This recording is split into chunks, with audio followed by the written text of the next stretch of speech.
Jeszcze raz w takim razie witam Państwa serdecznie w drugim dniu Kongresu Współpracy Transgranicznej. Witam przede wszystkim wszystkich obecnych na sali, ale także osoby, które śledzą nasze wydarzenia. Well, good morning, everyone. This is the second day of our cross-border cooperation program. I'd like to welcome everyone in the room and online. We are about to start a workshop. Kwestiom rozwoju przedsiębiorczości. A workshop on the promotion of business entrepreneurship. We have two speakers this morning representing Unicorn Hub organization. Michał and Monica. Dzień dobry Państwu, dziękujemy bardzo za przedstawienie. Good morning, thank you for introducing us.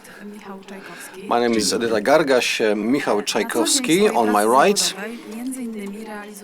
In our daily professional work, we incubate startups. We run a program for newly established companies to help them verify whether they have the proper business plan, whether the product is implementable, whether it can sell well on the market. Unicorn Hub is a startup platform, one of 5 such platforms in eastern Poland, and over 4 months, together with new startups, we verify whether the products they're developing are expected by the society, by economy, by the world. We'll tell you today a bit more about how we work, and we'll share some of best practice in terms of how to verify your own business plans, your own business ideas. So on the one hand, we help startups keep their head above the cloud, but at the same time, by using simple tools, we try to make them stand firm on the ground, on business ground, to be precise. I think we are quite good at this because many of startups that started with us now are fully fledged companies, successful companies, and this is the great satisfaction we have to see how they work their way up, how they succeed. Today, we will take you through several steps. We'll show you a path from idea to capitalization. Capitalization is, for some startups, it's one of the main objectives. So capitalization is how to make your business work, how to encourage someone to buy a startup for big money, and how these people behind the original idea can move on and start another business. Of course, not every startup is sold. It is popular, of course, but for people who create startups, it's just the way they work. They think about starting up and selling business at a good price. Dobrze. Podczas naszego warsztatu, bo chcielibyśmy, żeby pomimo tego, że During this workshop, and I promise we will not go through some intense interaction, we would like this meeting to be some kind of a working session, a workshop session, and let me explain how we move on. We would like to talk about innovation, how we understand innovation, and how different institutions that fund startups understand innovation, and what it means for those who put cash on the table and are ready to buy startups, I mean investment funds or private investors working on their own behalf, in their own interest. And we will also talk about how to model business projects, but not only business projects. And we will also invite you to have micro exercises, let me put it like this, that you can do, you can perform perhaps only in your head, or with someone else that you are with in the same room, so that you can discuss it. And I mean both our guests here in the hotel and online. Przedstawimy narzędzie, które We will introduce jest a używane nie tool tylko przez startupy. which is used by Tu startups. może posłużyć się taką anegdotą. Tak mniej więcej jakieś And 6 lat temu, przez moment let me make wydawało a się, że jestem genialny. Small digression. About 20 years ago, I thought to myself, I'm genius, I'm gonna be the first.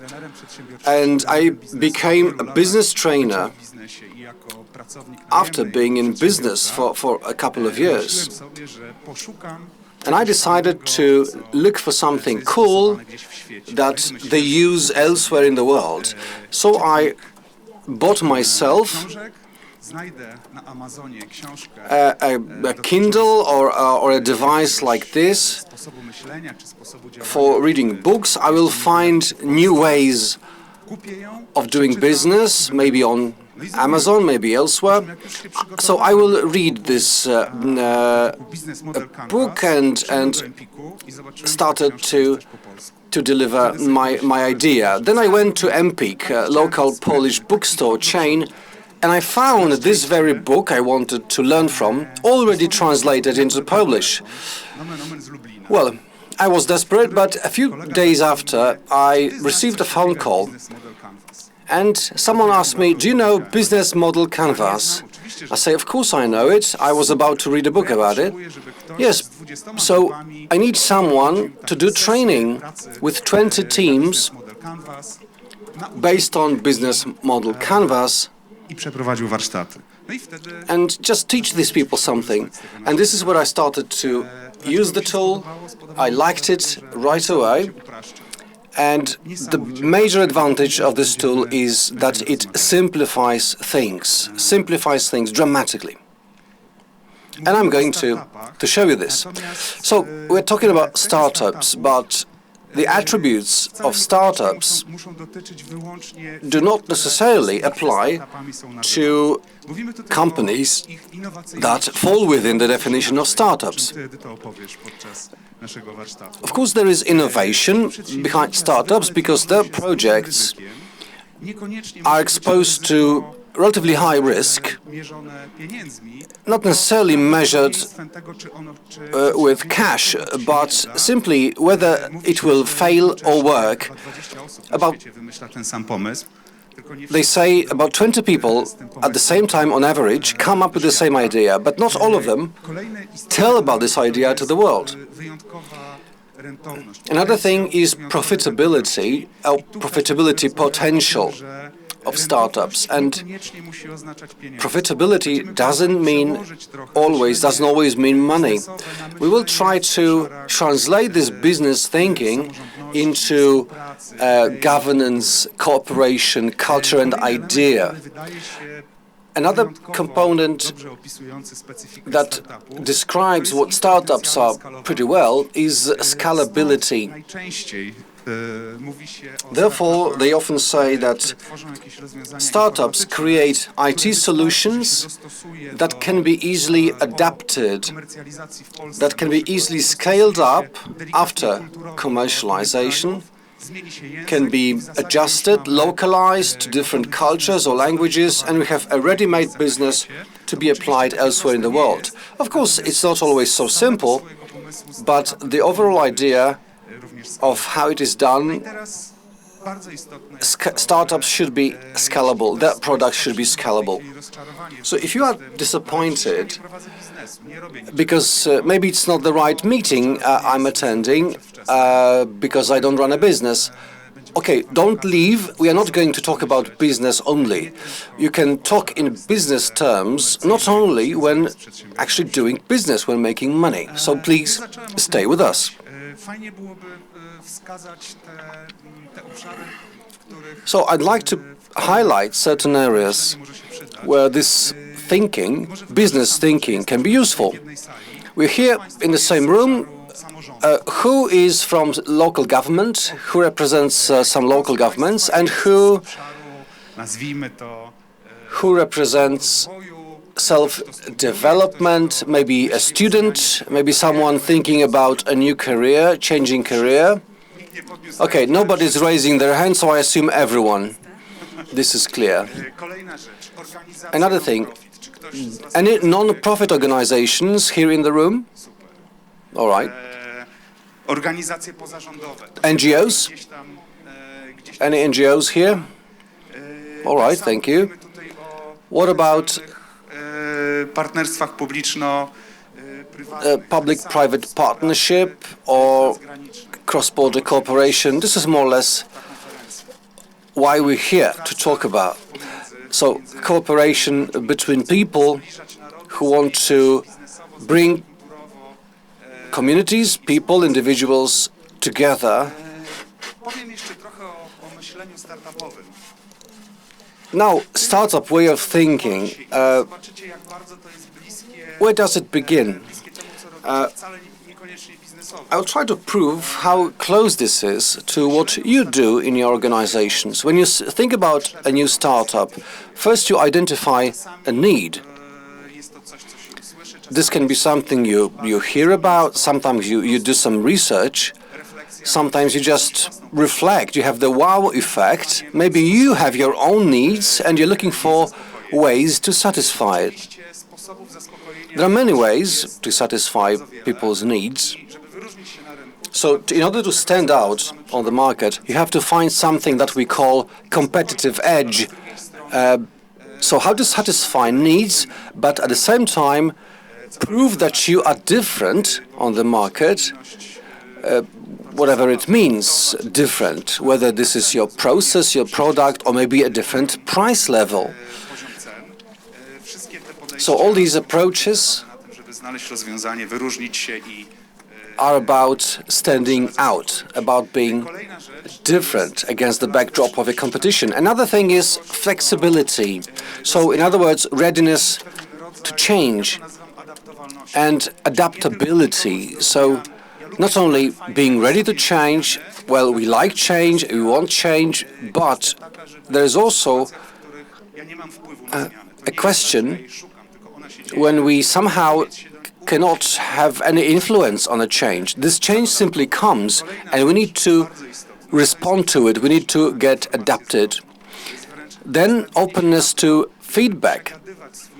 In other words, talk your ideas through with other people, people who may not even know what you do, people from different walks of life.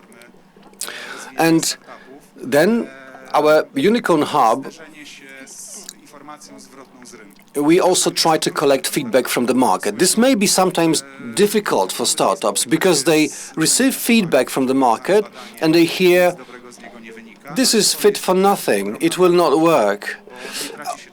This is not funny to get this kind of message, but this is very valuable because you don't waste your time on continuing your project. You can modify it, you can adjust it, you can upgrade it. So this is more or less how we work. We, in a way, make business hypotheses together with startups. They are not questions, because sometimes people just pose questions. These hypotheses are statements, are declarations. For example, my customer segment is interested in my product. And then I verify this hypothesis by doing research, by performing surveys, in-depth interviews. Sometimes I hire experts to do what we call a desk research, so they just sit together and perform these studies. They collect information from the world. It's pretty easy to get information online. Of course, we have to filter for the most valuable ones. And the last thing, in terms of startup thinking, I mean, walking in the clouds, keeping your head above the clouds, but standing firmly on the ground. It's the level of creation and sorting out your ideas. Well, what Michał is trying to say is that regardless of your area, area of activity or profession, please make the best of this workshop or our tools or ways of thinking, because this may help you verify your own idea. And companies that we work with, or startups, or even ourselves, when we think about certain challenges in our daily life, we do use different business modeling tools, and I can see a certain attribute in myself or startups that they are so focused on their own idea, they're so involved also emotionally in their own product or project, that sometimes they overlook the fact that the product is either not adjusted to the market, or the market is not ready to use this product because it has competitive products or solutions available. That's why we would like to take a step back, and this is what we would like to encourage you to do, to verify, to rethink your business or other ideas. And we also try to encourage startups, take a step back instead of moving forward, wasting your time. If you take a step back, you can perhaps then leap forward because you're wiser, because you know your product maybe is not welcome, maybe is not ready, so you have to adjust it. So there are several steps of this process when you can verify, when you can really look at your product from outside, from a different perspective, and be wiser. Well, this emotional perspective among businesses, experiencing feedback, it's a very interesting area to study. Two most important, most frequent behaviors when people hear feedback, when startups get feedback from the market, is one, they immediately blame themselves. So it's like a child who hears feedback, even if this is a very well delivered feedback based on facts, without any personal innuendos. So usually they would blame themselves. They would say, "We are so stupid. Why did we even start it?" And the other perspective is, "You are stupid. You are wrong." So blaming others. So we have to be ready to accept feedback. We have to be ready and understand that this may be a difficult kind of message. So whether you get this feedback from incubation managers, from experts, or from the market, and I think the information from the market is the hardest to accept, because we support startups. We keep encouraging them, even though they seem to be failing. So this is very important, to be ready to accept feedback. Take a deep breath and don't act immediately on the spur of the moment and emotionally. It's better to take one or two steps back.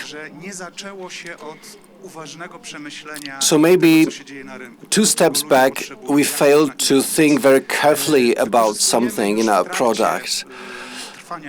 So in this incubation period, we encourage startups to use this tool in business, in daily work, and as often as possible. We call this approach design thinking. It starts with kind of stepping in the shoes of those who may be waiting for a product. Because, well, people come up with ideas without even knowing who it is for, what needs it may meet, but it's just great that they come to us and say, "I have an idea, please help me sort it out, help me make a plan." So when you have a solution, you should take a step back, ask yourself, what people need. W czym tkwi prawdziwy problem? Where is the problem in delivering this thing to people? Because the need and problem can be two separate areas. Jeszcze raz przemyśleniem Then swojego pomysłu, rethink your idea again. Maybe think about some options, some versions of the type. So ideate, then create prototype, or simply describe it very carefully, and then go to those who can give you feedback and be ready to test your prototype, and then go back to empathizing. So start talking to the market on what the market needs, on what people need. I'm talking very general about markets. I will make it more precise in a moment. I spoke about testing. We call this business experiments. We have even experts who specialize in this kind of work, in designing business experiments. They have their own research groups or focus groups in different areas. So first, together with startups, we put forward hypotheses, and I do encourage you to do the same in your field. These hypotheses can be different. They can be really tied to any element of business model canvas. Then you select research groups in terms of number. The number should be sufficient so that you can expect that you will get reliable feedback. This should be statistically significant. And the second thing, make a proper selection of this group. Very often startups concentrate exclusively on friends. And they say, I talk to friends, some friends, and it seems like the market is expecting my product. Okay, I'm not saying this is wrong, telling people what you want to do, but, well, at the end of the day, it's not your friends who will be buying your product in the future, or they will not co-create your product with you, but you are actually targeting a larger group. So you cannot become complacent with just talking to your relatives or friends. Or perhaps you should not ask a group of people who like you. They will always be polite. They will always say, oh, we like your product. So startups who tell us, we've been talking to 15 friends, and these 15 friends say they will buy my product. This is wrong. This is sometimes wrong.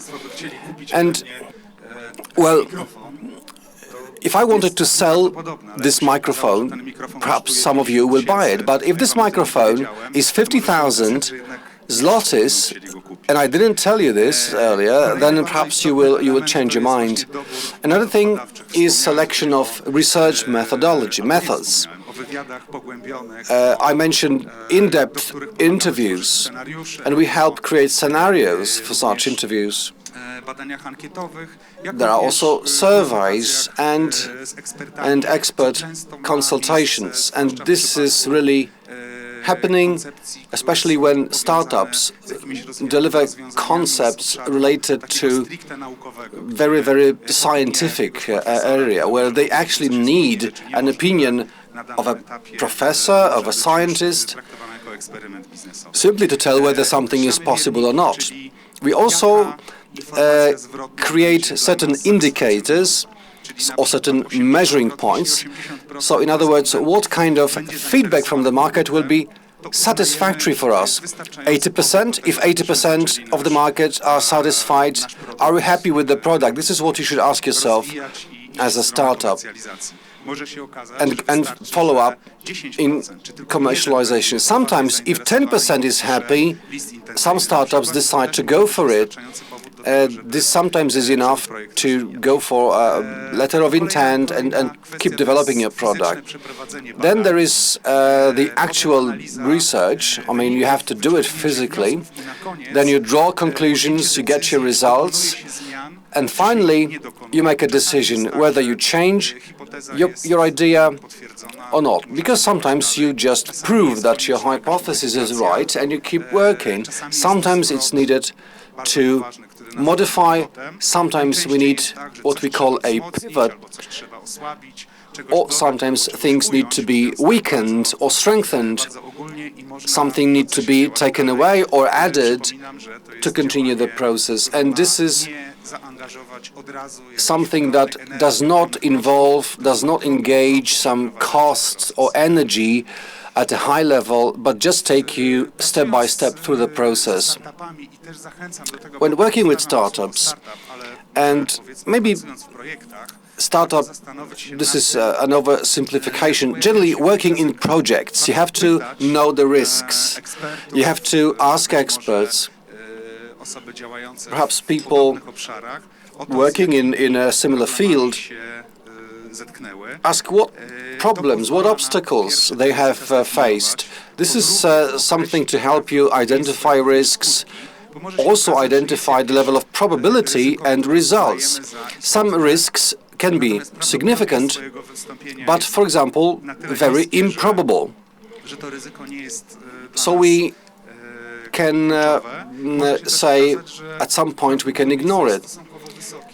On the other hand, even if the probability of some risk to occur is high, but the results are something we can contain very easily. So what can you do with risk? You can avoid it. You can do things differently.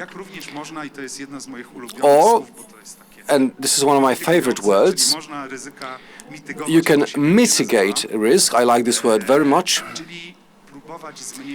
So minimize or reduce the probability of this risk happening, or reduce the impact of its results. So simply make it safe. Buckle your seatbelt, slow down, have your MOT up to date, and etc. So we develop scenarios or behavior scenarios. In other words, if the risk occurs, how do we respond?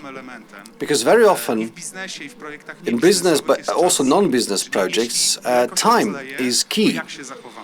If the milk spills, what we do, how we react. If there is a problem, if there is a disaster, people are totally taken aback, even though some people would predict it very easily. So if there is an accident in a company, they don't know what to do, they don't know what to say, they don't know how to go about it. We also talk, in our work, we talk about minimizing effects, but this is very closely linked to response scenarios. Startups, like any other undertaking, are just human work. There are no startups designed yet by artificial intelligence. Who knows, maybe we will see such startups in the future.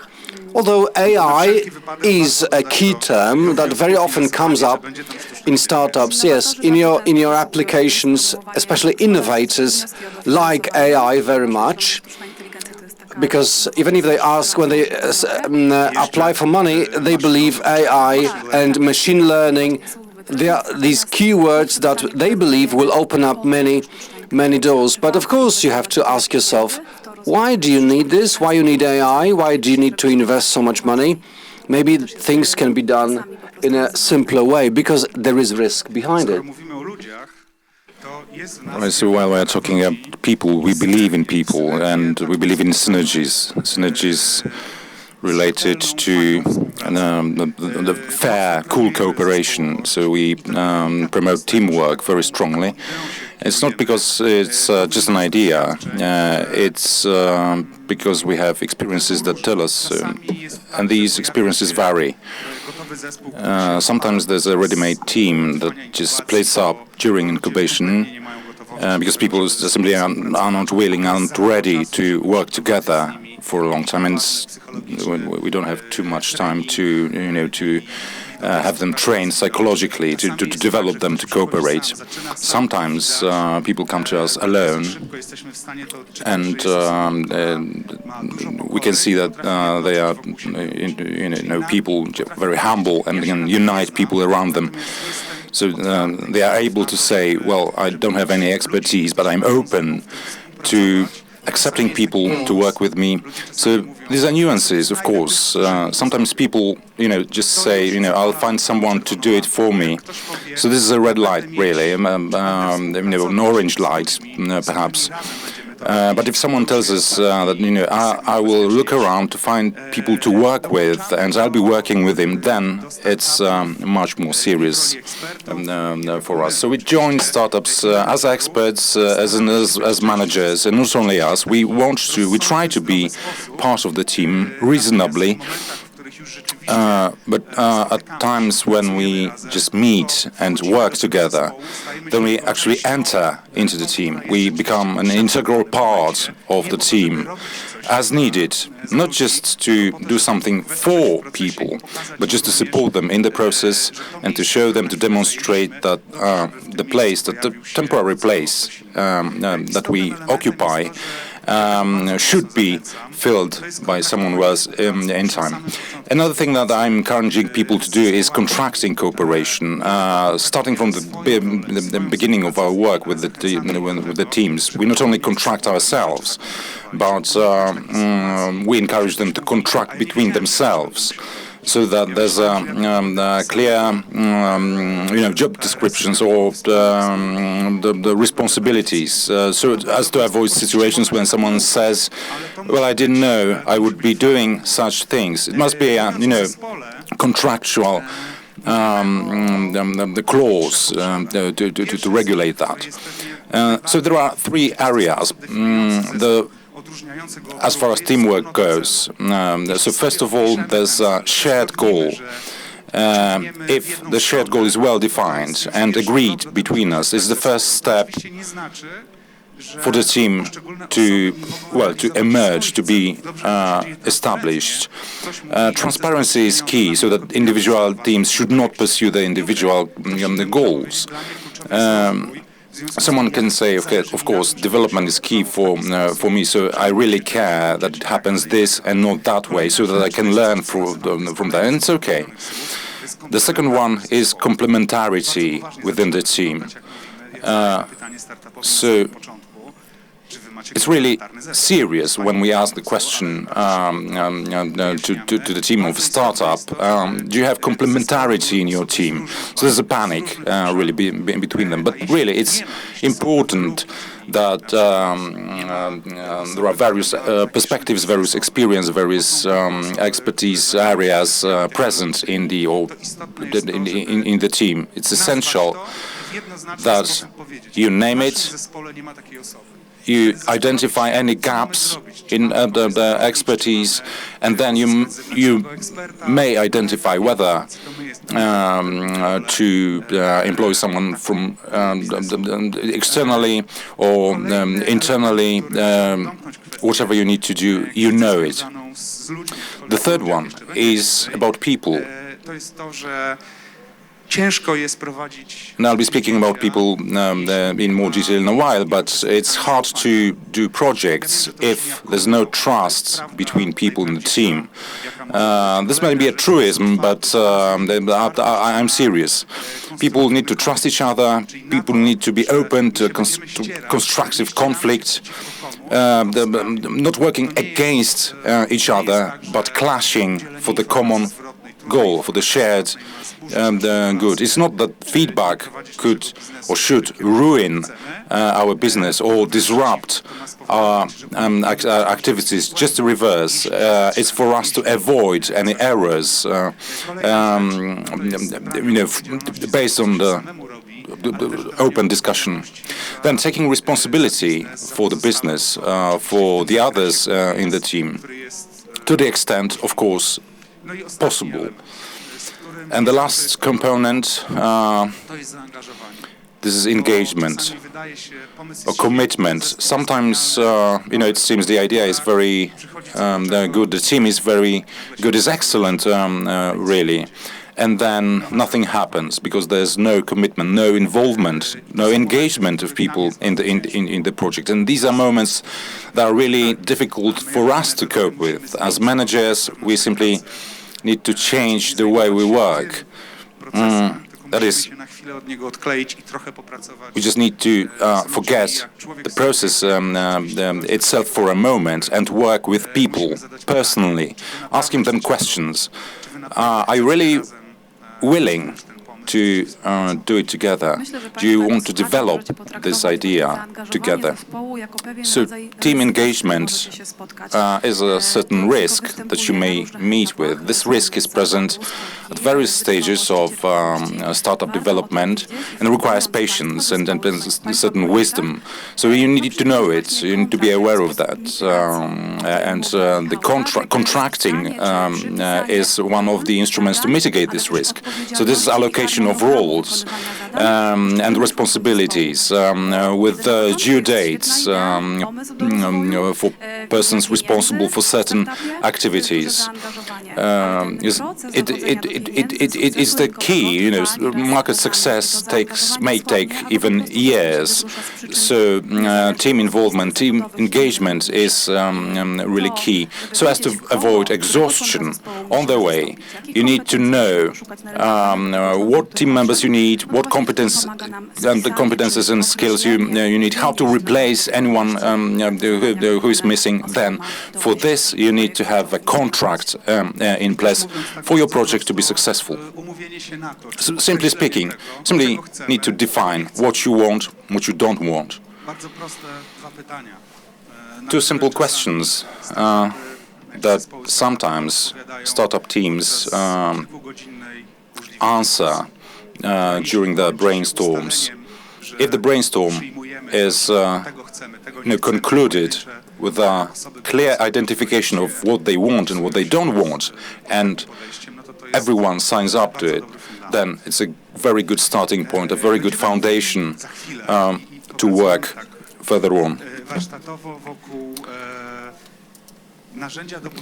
So as for the tool for building the business model, and I don't like the word template or canvas as it's translated into the Polish, but instead I'll give you a metaphor. When preparing for this workshop, we thought how to make ourselves think your way. We assume that you come from different areas, you have different experiences, and perhaps the connecting point for you is the international environment. We are all different, but this can be a starting point for building something together while staying yourselves. So that's why we think that business model canvas is a very good tool. It's a tool that is like Esperanto. It's a language that we can agree on, that we can accept together, that is easy to learn, relatively easy to learn. There are many sources that this language is based on, and the language can be used for effective communication. The cherry on the pie is that the language is comprehensible to all financing institutions. It's quite an obvious way for them that startups would use this language. It clearly communicates, clearly tells financing institutions that the user of the language has a similar understanding of the business environment as we do. So this language enables communication between people from various areas of expertise, various fields and disciplines. And what's significant, in my opinion, is that it's a solution for people with various communication preferences. So for those from personality point of view who are more analytical, they will find some structure in the language or kind of ordering approach. Those who are more taki kreatywny sposób myślenia. creative in the thinking, and I do not deny creativity to analysts, but those creative people will find a starting point of a base for development of their ideas in the language as well. And then as for the analysis, there's creativity and there's testing. So we'll be talking in a while about the perfect environment that provides safe conditions for theoretical but kind of simulational testing of the changes that we introduce into the model to test the impact. And also what's key is that business model canvas helps understand the connections, the interlinks between various elements of the model. So when talking about the business model, we'll be using the sheets that will be displayed on the screen in a while. This sheet, this template, allows you to have a bird's view of the entire model. It's a concept that it's an excellent introduction to the business plan development. Before you create a business plan, you need to be specific about what the business is about. What are the purposes, what are the objectives, and then, last but not least, the inspiration, dialogue, and discussion. I mentioned testing. Testing is also important for investors. Just a bit of inspiration. It came to my mind when I just started dealing with this topic. Is a metaphor of the weaving machine.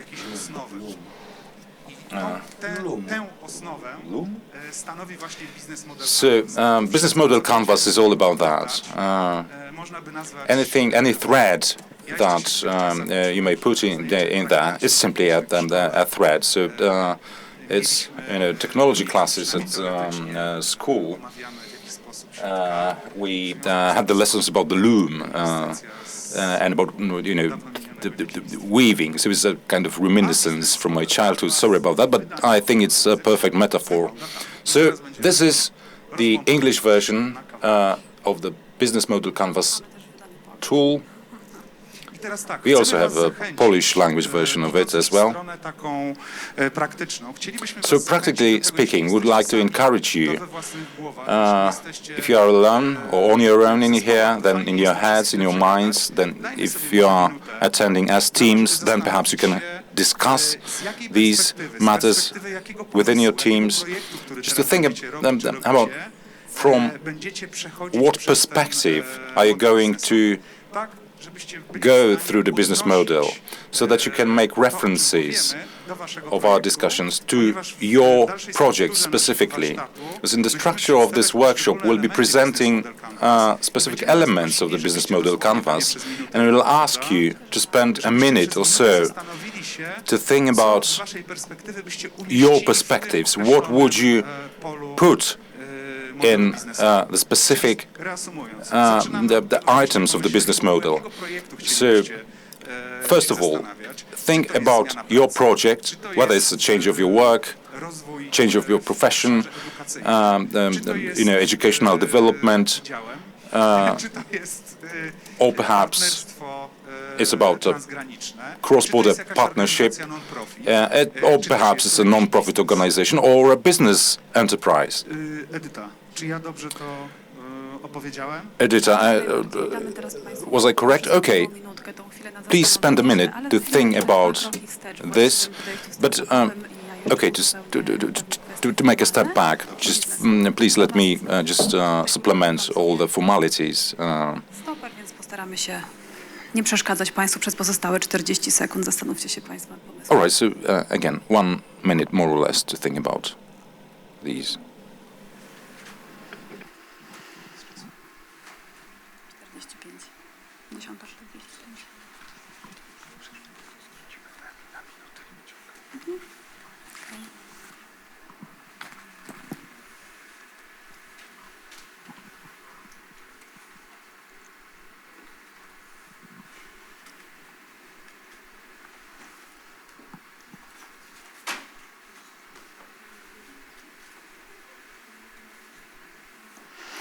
Dobrze, minęła nam ta przysłowiowa minuta. Myślę, że Państwo macie w głowie zaplanowane. All right, 1 minute is over, so your plan must have been ready. So let me take over from Michał. Jedna z takich zasad wystąpień publicznych mówi, że osoba będąca na scenie One of the principles of public speeches is that the speaker should not be having anything in their hands.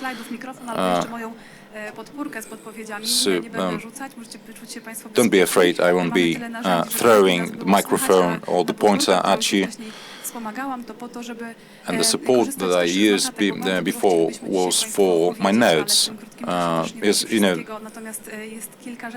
our presentation is content-packed, really. So would like to, deliver on the promises that we made. So let us have, some the key points for you to grasp the whole thing. Perhaps we can have discussion after the presentation as well, after the workshop. But first, as formalities go and business-related matters go, well, we are on the threshold. We are at the end of the financial perspective up to 2020. But it won't be long before the new perspective for the economic development will be announced. And as far as I know, the funds available in the EU programs addressed to the Polish market are going to be allocated for innovation, for startups, for supporting patentability of the ideas, but it's also to support the investment by foreign teams in Poland. So as far as formal side goes of the applications, perhaps you should be familiar with some things. First of all, is the term, the very concept of innovation. Innovation in the programs for co-funding of the startup projects is given from the Oslo Manual. So this is implementation of a new product or a new the process, a new marketing method, new organization methods for the workplace, for the workflow, and so on. As you know, the new organization of work has been forced somehow by the pandemic, and many entities, many actors have been forced to kind of supplement or reconstruct the ways of working to be able to continue the businesses or their activities. So as per Oslo Manual, innovation again can be the new product, a new process, a new organization of work, new marketing method within the entity, within the company, but also at the national level. So the national level is where a product or a service has not been implemented or has not been present on the market so far. Let me add, as for innovation, don't be afraid. What you are going to do does not necessarily have to be innovation. We encourage you to innovate. We promote innovations, but you can use the tools that we are speaking about and benefit from these tools in your projects that, by definition, simply is not innovative, because It may appear that when working with these tools, you will get to an innovative point, an innovative way, and then you will get the competitive advantage that you need. Well, definitely, I would agree with you, and I would like to inspire you or to just, guide you and announce that there are some terms, some concepts used in the formal language, and you should simply be familiar with these concepts if you want to apply for the funds. Technology readiness levels with 9 stages. The National Research and Development Center actually sticks to this. So these are the stages of the development of a product. Innovation is about creating something new. So we'll be talking about these individual stages when discussing the business model canvas, but there are, there are good reading lists for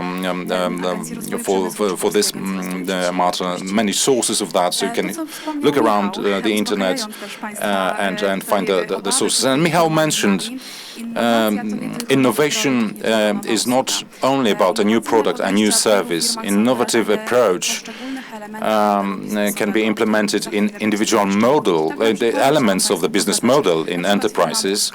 To give you an example, the Muscat company, the seller of a vendor of eyeglasses, to buy good glasses, it can really be tiresome. It can be a problem to fit, to match, to fit the glasses to a specific person can be really difficult. And they developed, a channel, online channel for delivery of the glasses. Another example, online sharing of cars. Well, previously you would need to own a car, lease a car, depending on your preferences or your possibilities. Then panic. You will know this company, car sharing for short time use for cars, but also they are planning to include boats and yachts for that. Netflix, a company that started with DVD rental or traditional media, traditional data careers. They introduced the subscription model for use of the product or service, to be precise, offered online. Then the violet, the magenta, the boxes is Meandis from the UK. And again, it's about underwear, in the subscription model. You can buy a subscription, you can sign up, and get a number of underwear items. Wprowadzana, czy jakby do takiej masowej produkcji wprowadzana.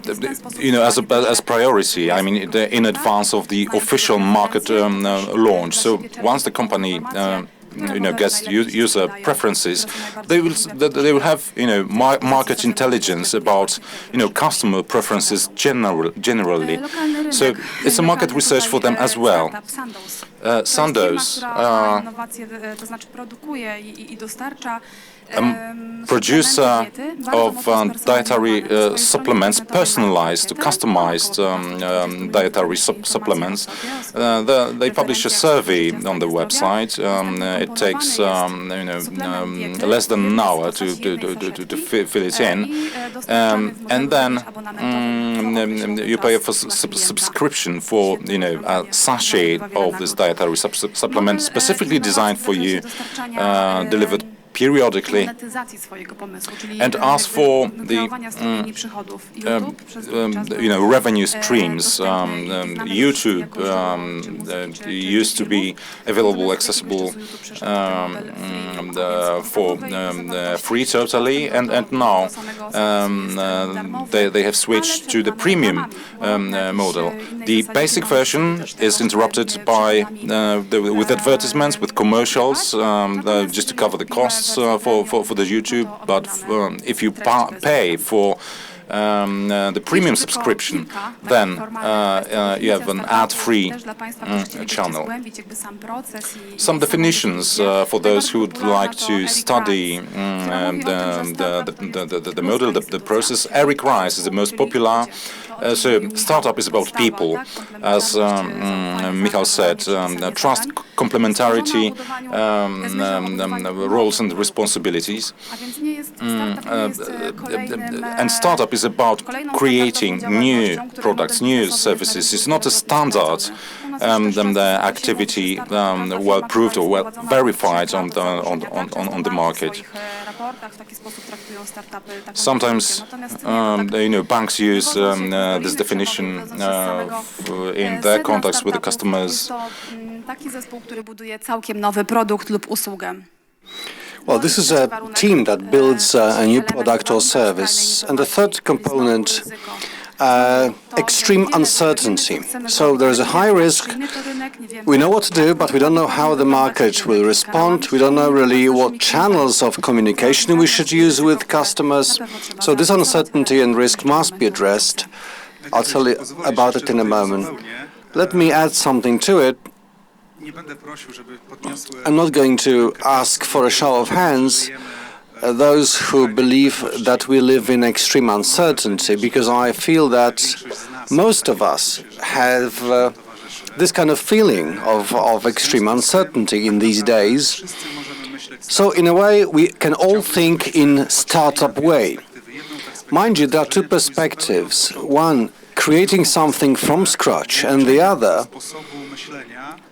activating this way of thinking in a working business, in working companies or projects or organizations. Sometimes you think, my organization is very inflexible, we never change things.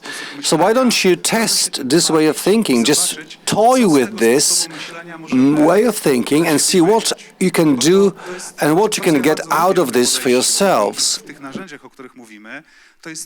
What I like the most in this approach, in these tools, is that you don't have to run through this right from the start to the end. You can just single out those components that are most beneficial for you.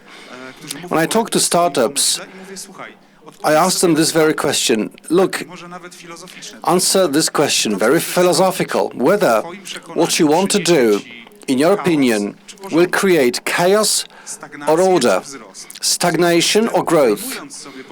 So when we take away some components, we can have a look at them and just ask yourself, is it for me or not for me? It works great in one system, but it doesn't have to work in a different system. It's not like a car that when you take a wheel off, the car is fit for nothing. In this case, when you take the wheel off, it may still work. So when defining startup, I failed to mention two things. Startups are not attached to any industry. They can be created anywhere. And also, it doesn't define the size of startups. So startup can be something new, created by completely new team members, people who want to be together, work together, but they can also be spin-offs. Or if your organization is a mature organization, has been around for years, you have your ways of working, but you need some fresh look. Maybe you can need to manage your resources in a different way. Maybe you can feel you need to adjust to your customers' needs. Then these tools I'm talking about will find application, especially in the area of retrieving information, feedback, and being open to feedback, so that the team can tell the boss what they think, and the boss can tell the team what he's saying or what he or she thinks.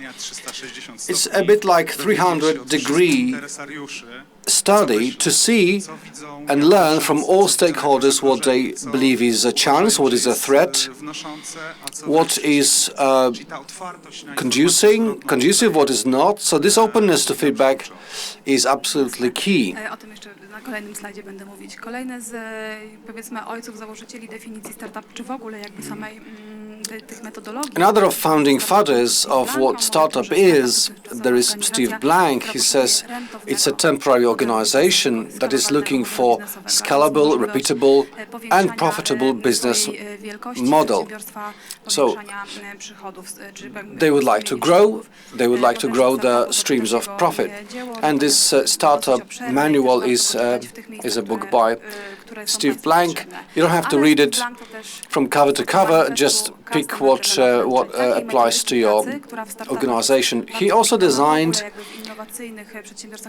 a customer development model. This is very useful in new business ideas, but also very desired by any organizations. So what does it do, this manifest of customer development? First is go to the field. No external company or agency will test your customers as you yourselves, as your own team. One of my teams wanted to do an online survey for recipients of their technology. They tried to reach people online, but they were frustrated getting back very few surveys, very few answers. So they really got upset. So they took a laptop, went to a shopping mall. They just stood in front of a place waiting for customers to come in, and finally they met their possible customers. They asked questions, and they learned that certain functionalities are less or some are more important. And there is a very important point here. I mean, being able to talk about your business. And we all seem to have this problem sometimes. We are different. We have our own idea, our knowledge, our experience. So we talk about our startup. We seem to understand it, but people who listen don't necessarily understand it. So the truth is, whether communication works or not, it's actually the source of communication to be responsible for that. So this is a chance that Edyta is talking about. This is a chance to talk about your business and hear from your customers, hear from the market, I don't understand. Please explain. Please tell me again. Please rephrase it. By having such answers, you accumulate a knowledge base to use later on. That's why it's so important to talk to your future customers. Don't fear failure. That's another point here.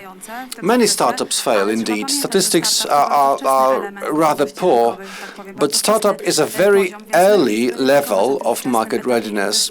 So you should really verify it at the very early stage of investment, whether your project will work, instead of investing money, time, and effort just to be disappointed later on. So it's better to realize that you have too tight shoes when you buy them after you reach home. But yes, but these uncomfortable shoes, well, women don't care that much about uncomfortable shoes if they are beautiful, especially high heels. Another point in this manifest, iterations and returns. We will tell you later what it means. I mean, you have to be ready for risk. That's another point. Next, we cannot compare the level of startup development with certain measures, indicators adopted to mature businesses. They have different KPIs, they have different ways to measure performance, they look at funds differently. In startups, Of course, revenue is relevant when you look at the scale. Next point, grow your business with passion and involvement. Then there are also some captions on teams, short cycle decision making. Startups differ from mature companies because they have a very short decision-making process. They don't have hierarchies. Przez to, że nie mają gotowego produktu, bardzo szybko ten produkt dostosować do wymagań swojego odbiorcy. They can adjust their product very quickly because the product is relatively simple. So they have this agility, like when you take David and Goliath comparison. Well, you mentioned hierarchy, and you can look at this also as a flat level, because startups, and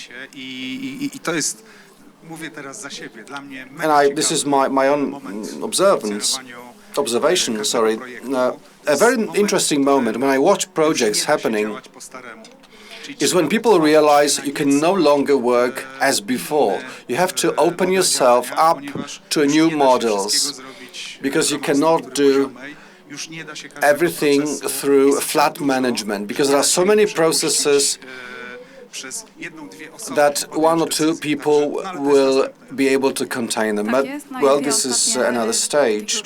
And the last 2 points here is we do encourage you to testing, and it's Steve Blank who also does it. I mean, business experiments, this canvas. And the very last comparison, I'll tell you about Lean Startup Loop by Eric Rice. Just have a look at these two pictures, two models of developing a project, a product, a company. One is waterfall, the line going up, when you just start hairdressers, parlor, you rent the place, you provide equipment, you buy cosmetics, maybe you hire someone, you advertise, and you want to start with 30 people right away. Of course not. This is hairdressers is a great service, but in this waterfall approach, first you get ready, you provide equipment, and this is true about any business, like when you start a new production line, people, software and stuff. And then you invest, and at some point you launch the product. In startups, we first provide a small functionality of the product. We show the market what the product will offer. Later on, we go back to the market to ask their feedback.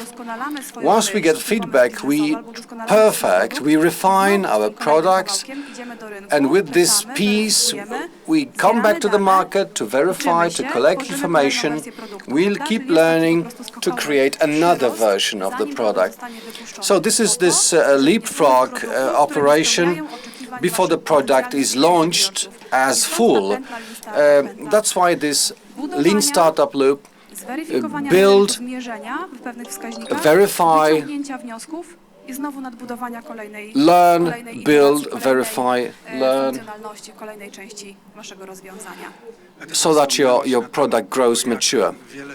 Well, you mentioned that many startups don't reach this point, the point of commercialization or capitalization. They just fail.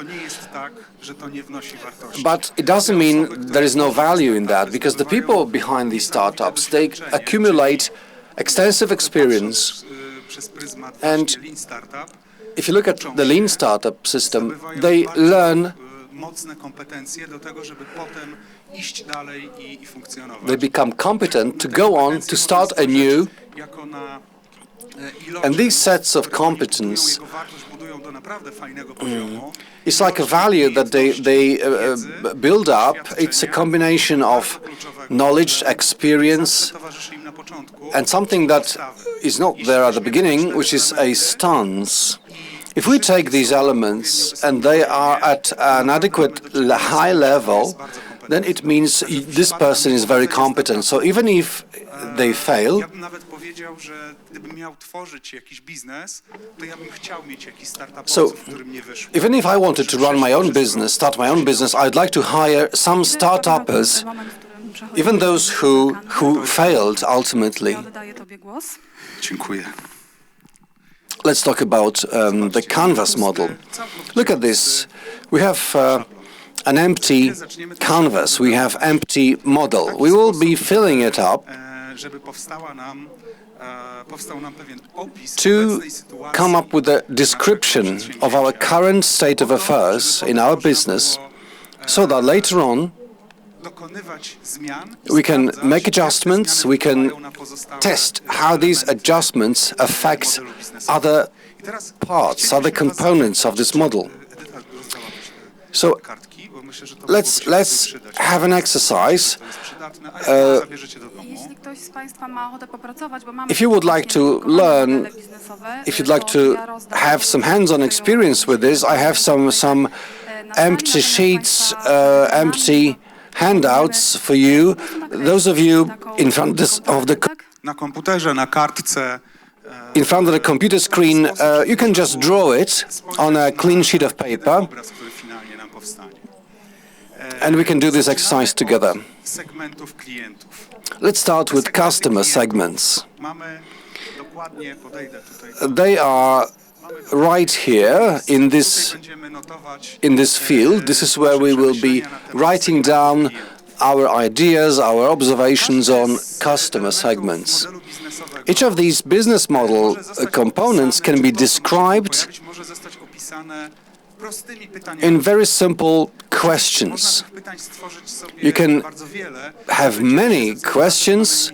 Because our time is tight, we will focus on the easiest but the most important questions. Jeszcze jedna uwaga. Zaczynamy od And one more thing, we start with customer segments because this is what you generally start with. Państwo traktowali business model Canvas jako But don't use business model Canvas as a tool where you must follow certain sequence of activities.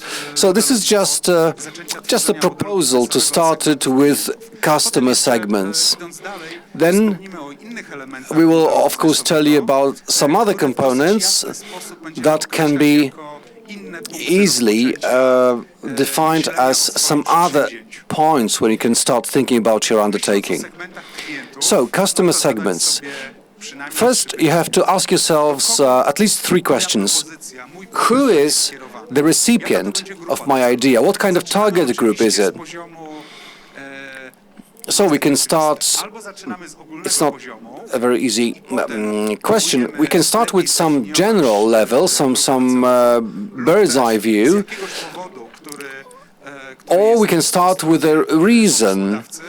With the reason you have, and for this reason you focus on a very strictly and carefully defined target group. Bardzo fajnym pytaniem A very interesting question you can ask at this point o to, w czym, komu is rozwiązanie pomoże. who will benefit To pomaganie from my solution, or whom I would help with this solution. Well, if you think about helping, it's usually charity or some kind of assistance, but in this case it doesn't have to be so. Well, basically, taking money for helping people is nothing wrong. And I'm not talking about walking an old lady through the street. What I mean here is, if I want to deliver something to help people,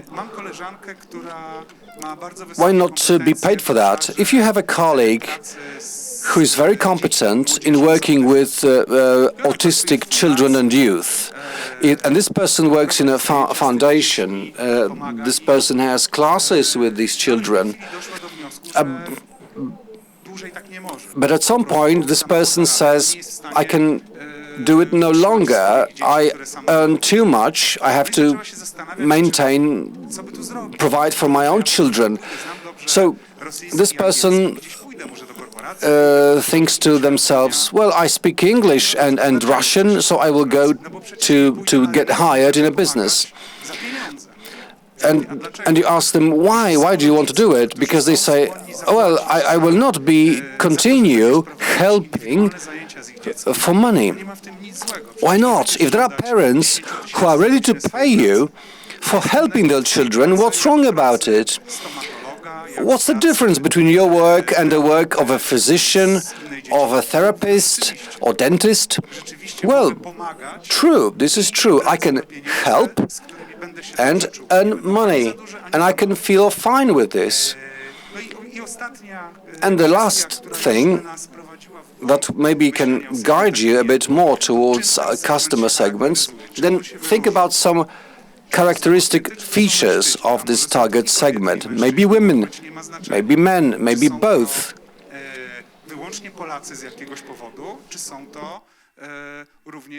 Maybe Poles, maybe foreigners, maybe multinationals.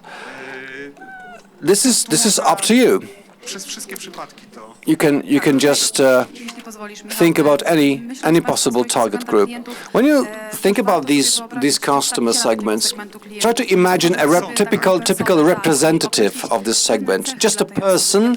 Try to define this person's attributes, what age they are, how they source information, how much time they have, when and how they are going to use your product. This may be something useful for you to find out a certain decision-making process or shopping decision of that person. So you have to really step into their shoes. There is demography, age, etc. And of course, this customer is not necessarily the person who buys your product. Because if there is a foundation, for example, helping digitally excluded people, then by definition, this definition is not going to look for other customer segments. They will only focus on this segment, and they would like to know this segment as well as possible. And when you think about customers, usually you think about people who will pay for certain benefit that you deliver. But maybe you should look a bit broader. And there are two perspectives. One, not everyone who is your customer will have to pay to provide a value to your business. If you look at early Facebook development, now Facebook is run as a commercial business, getting money from commercials, but basically regular users don't pay for Facebook, maybe for some individual functionalities. But at the beginning of Facebook, if Zuckerberg had approached some corporation and said, I have an online social media portal, why don't you advertise with me? And they say, how many people you got? I say, it's me, a couple of friends from my university. Probably nobody would have liked to pay for commercial. That's why he developed the whole constellation of customers with so many people ready, including businesses, ready to pay him. I just wanted to go to the value proposition, but okay. So when I remember, I'll mention it. Sorry if we talk too much, but please try to think for a while.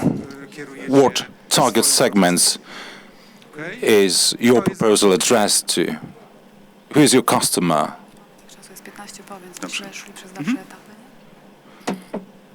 And mind you, Michał, we are running out of time, so let's go on. In the very center of your business model, of our business model, is the value proposition. So at this point, we answer the question, how what I'm going to do will change the lives of our customers, what value will generate for, and how it will help zaoszczędzić? Czy Will it pomoże jej help zarobić? to save money, To jest to bardzo earn ważny money, aspekt. or Czy spowoduje, że inaczej się poczują? what's really important, to feel Co better? zmieni w ich realiach? What is going to change To jest in tak their naprawdę lives? centrum naszego So modelu this is biznesowego. the pivot, Spróbujcie the się państwo center chwilę of zastanowić, your business model. chociaż taką jedną rzecz, Think for a while. pomysł mógłby zmienić What is your idea going to change in the lives of your customers? Podpowiedzią niech będzie Let me give you a hint. taki sposób myślenia związany z tworzeniem tej propozycji wartości. This is about the way of Tutaj thinking można when zadać creating the sobie value proposition. kilka pytań. You may ask yourselves a couple of questions, first of all, concerning the customers themselves, Jak oni funkcjonują, jakie są ich what they realia. do, how they operate, Musicie what their zadziałać w lives taki are. sposób, że się przyjrzycie, dowiecie się, So you need to jak wygląda ich investigate życie, jak wygląda what the ta lives sfera ich are, życia, bo być może to jest tylko życie what the zawodowe, environment biznesowe. is, Jak wygląda ta what sfera the ich interest życia, is. do Perhaps której it's only about the chcecie professional wkroczyć life. ze swoim, What's ze the swoim sphere of pomysłem, ze swoim life rozwiązaniem. you want Co im dokucza, co ich boli, to co address stawia with your na idea? kłopot, problem, What's a trudność, problem for you? What's a specjalnie difficulty tutaj for mówię, them odmieniam na różne that you would sposoby like to tych kwestii. address? I kolejna rzecz, Another do czego oni thing, aspirują, co by what spowodowało, are their że się lepiej aspirations? czują? How to make, korzyść by się, byłaby dla nich, how to make them feel najistotniejsza? better? What benefit is the most important for them? Po pierwsze, So this way of thinking will let you define co wasza propozycja. what precisely your idea, your solution do Kolejna rzecz, w jaki for your sposób customers, for the benefit of your customers, być może, wiem, że teraz how the problem will be eliminated. szczepionka, czy So, możecie w jakiś sposób can you zaszczepić vaccinate przed tym, żeby się your customers ból pojawił, against the pain lub też that they are suffering from, przyczynę. To jest or perhaps remove the root cause leczenie of their objawowe pain? jest, Symptomatic treatment is usually lepsze od tego leczenia, worse powodu. than the treatment of the underlying disease. To mamy z głowy. No i kolejna rzecz, jaka będzie korzyść, And którą then dostarczymy. what the Na benefit samym końcu mówię is o tej going to korzyści. be, Z prostego which you are powodu. going to deliver to them. To jest coś, co nam A przychodzi do benefit głowy, is something that jako you pierwsze, think of wydaje się czasami, że first, już mamy sprawę załatwioną. and sometimes you think that's it, but you need to go to the depth, to look for the root cause. Do dwóch takich obszarów będę mówiła o więcej. Let me speak about two areas in the canvas. Żeby popracować w tym obszarze. Let's work in this dolnym kwadracie area, kanały komunikacji, the bottom a następnie the square, the communication channels, komunikacji, jak and relacje then z klientami. Czyli to customer są te relations. kwadraciki, które nam łączą propozycje wartości z naszymi So the two squares, the two rectangles that connect you to customers. That's how are you going to deliver the value proposition, that is, remove the pain from your customers or eliminate the problems. How are you going to deliver this proposition to your customers? What channels are you going to use? Which channels are going to be the most effective or will have the best price to reach relationship? And are these channels will be integrated? Will the information delivered be consistent? Box label, for instance, like a green product. So is this information going to be found in your social media? Are you going to communicate this message in your posts on the social media and so on? So, and the question is, does it help in building relationships with your customers? So when working on these channels, when thinking about these channels, there are 5 stages that you need to take into account. How the customer gets to know about your solution, about your enterprise. How are you going to interact with the customers for them to express the feedback? And mind you, it's really important because they are creating the product to meet the customer's need. So what communication channels will they use to provide the feedback?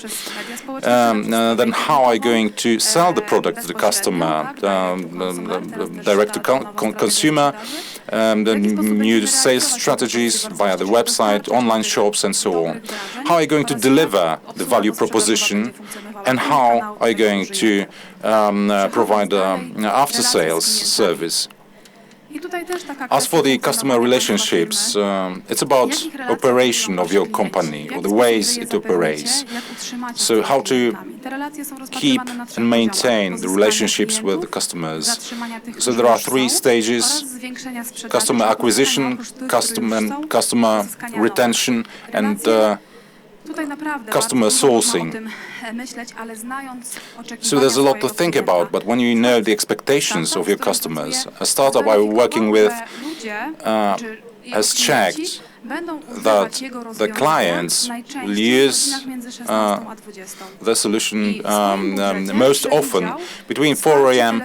and 6 a.m. So they provide a hotline for the customers. That is, more operators available to answer the phone calls between 4 p.m. and 6 p.m. So to ensure the relationship, a good relationship with customers will impact your budget, of course. For instance, customer relationships go towards now automation, AI, video content, streaming, and so on. Some companies have, the user manuals in the form of animations or movies. So this is the way that cuts the distance short between you and the customers. They don't have to read, dozens of small print pages of user manuals. They can just watch a film to know how to start your device. So going, open to your customers with the message about the care for the well-being, for the comfort, for the ease of use. This is all what customer relationships are about. Let's go to the next part.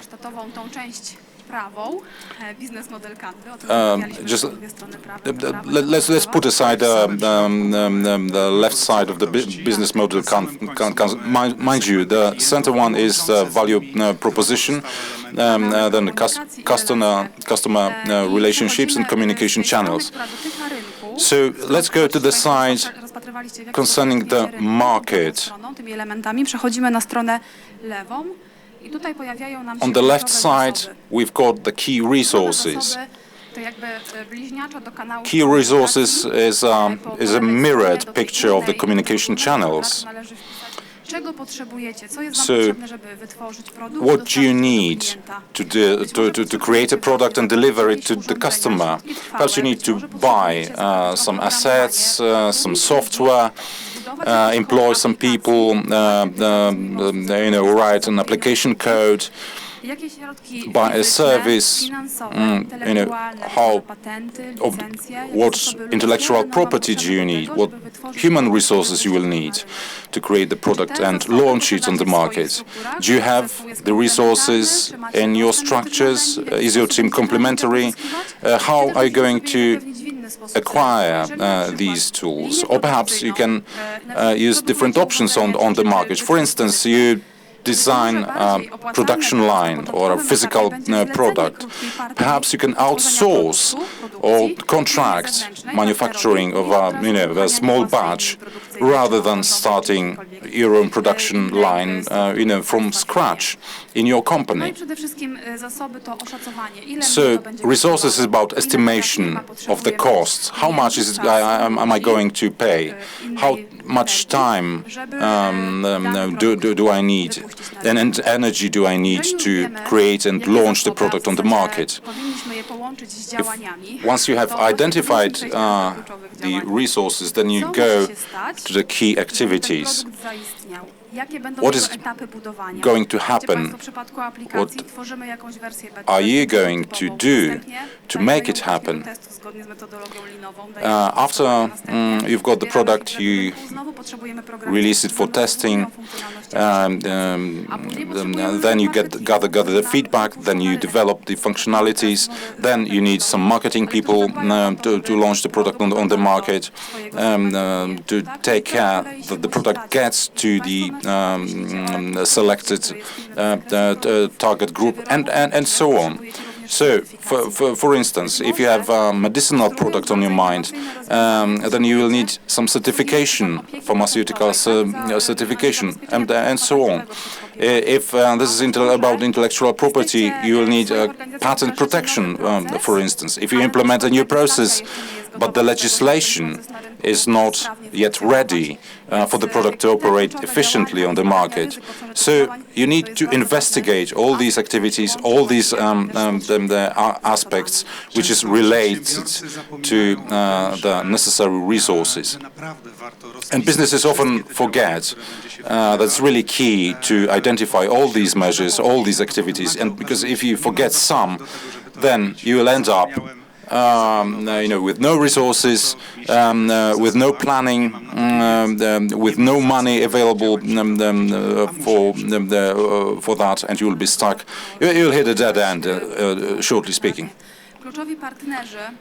Key partners is the part in the business model canvas that is opposite to the customer segment. So key partners could be understood as both suppliers, associates, developers, providers, vendors, which are key, without whom there's no way your product can be successful, can be created at all. Your project will not be launched on the market quickly enough, or partners can be institutions, associates, or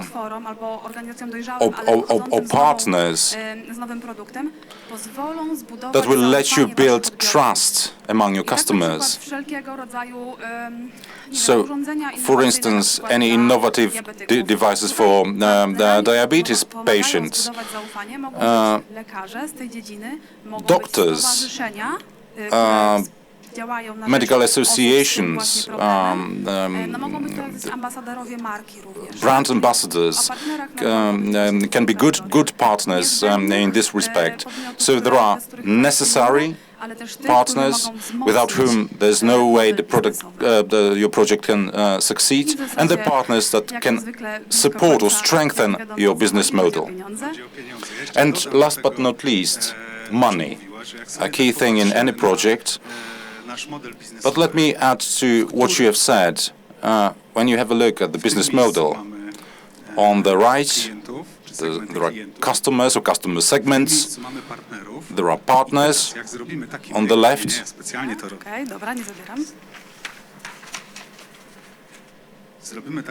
And then, if you do this, then magically it will appear that the customers and partners are very close to each other.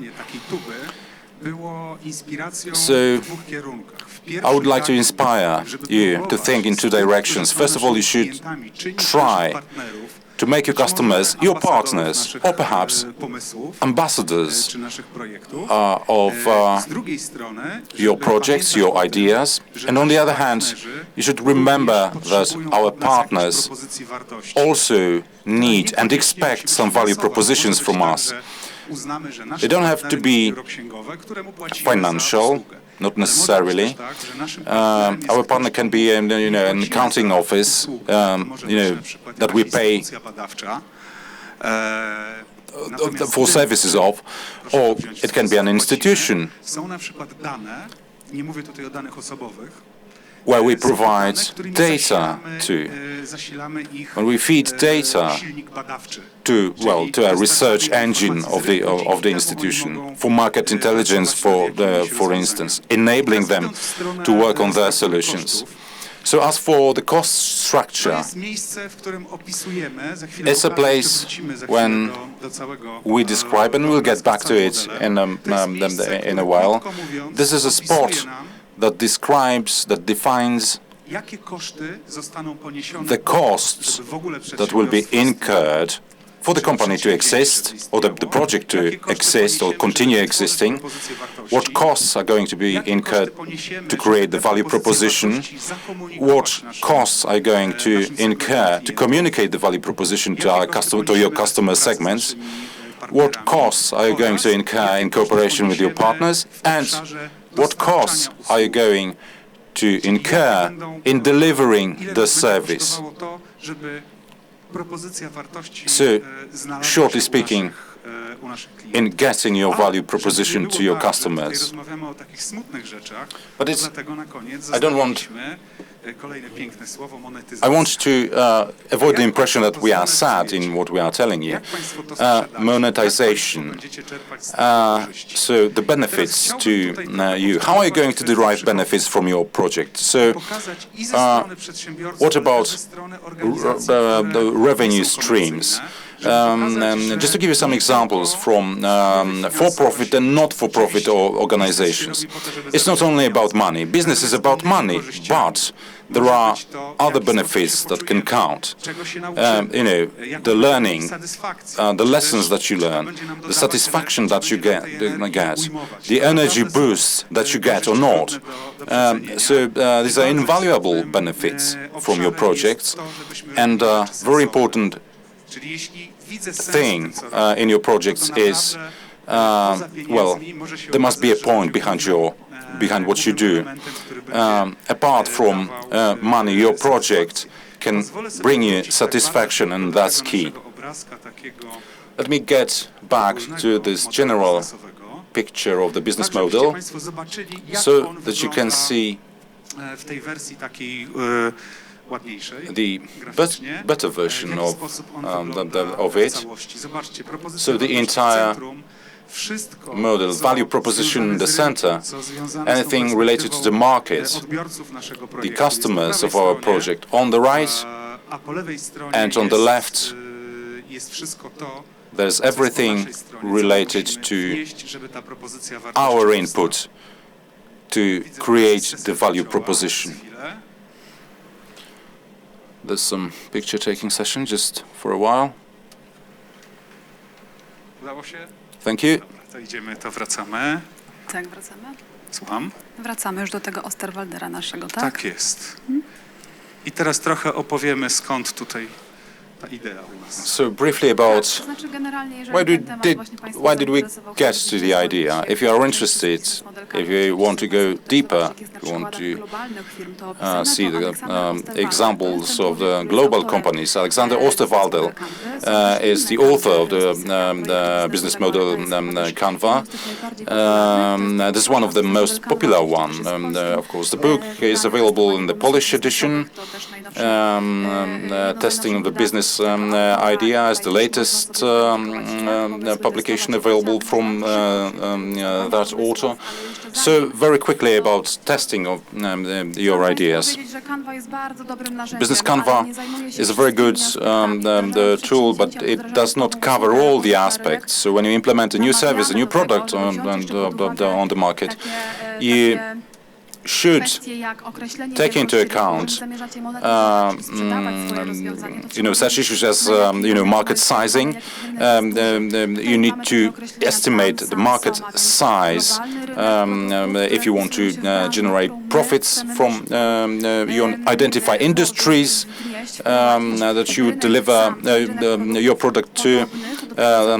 Define the market of similar products and the market for products that are similar to yours, but the market that you can serve actually, mind you, at the beginning you will not be able to reach to the global customer. You need to split the customers in different customer segments. Then you need to think how to better deliver your product than competitors. And beware, we often hear that our people say that their product is so innovative that there's no competition for it. It's not true. People will solve the problems or cater for the needs somehow, even without your product. Now the question is about why they should choose yours. to satisfy their needs. So minimum viable product or proof of concept early stage, this is a process which is somehow related to the lean startup loop.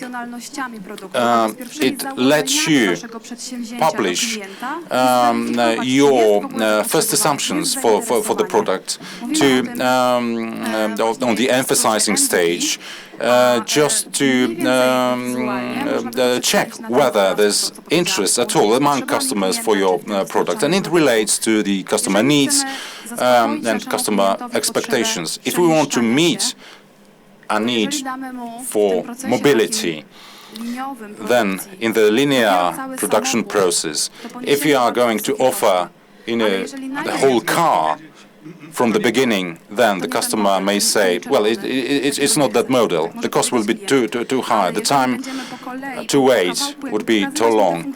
But if you show them, the specific functionalities, step by step, perhaps a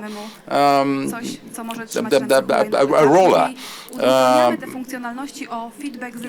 perhaps a bicycle, and then if you supplement the functionalities with what's required based on the feedback from the customers, it's the MVP.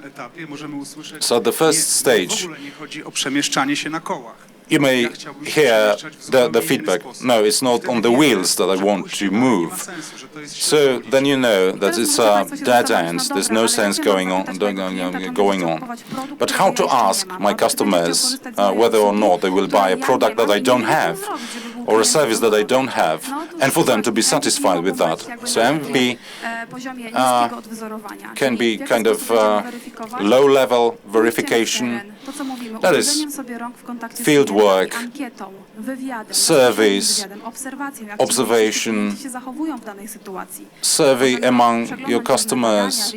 You can do the desk research to verify the market size, but also the high-level reflection. For instance, a startup starts the web page just to call for action. You are a pizza house and you want to launch a new type of pizza. So I put it in the menu and wait, to see how many people could order the pizza. If you don't have the pizza on stock yet, then you tell people, sorry, but we have run out of pizza. We had so many customers for that, so they can choose another one, which is available at that moment. But you will know how many people were interested in a day in buying that type of pizza. So this is the feedback, the way to gather feedback from your customers. You can use Instagram, Facebook. You can read comments, posts under a film that you publish, and so on. You can publish, use a manual to verify the market feedback.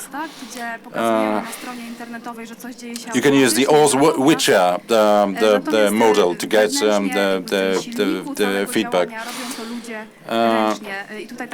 You can use manual effort. To give you an example, the Zappos, the company that used to test purchases of shoes or footwear on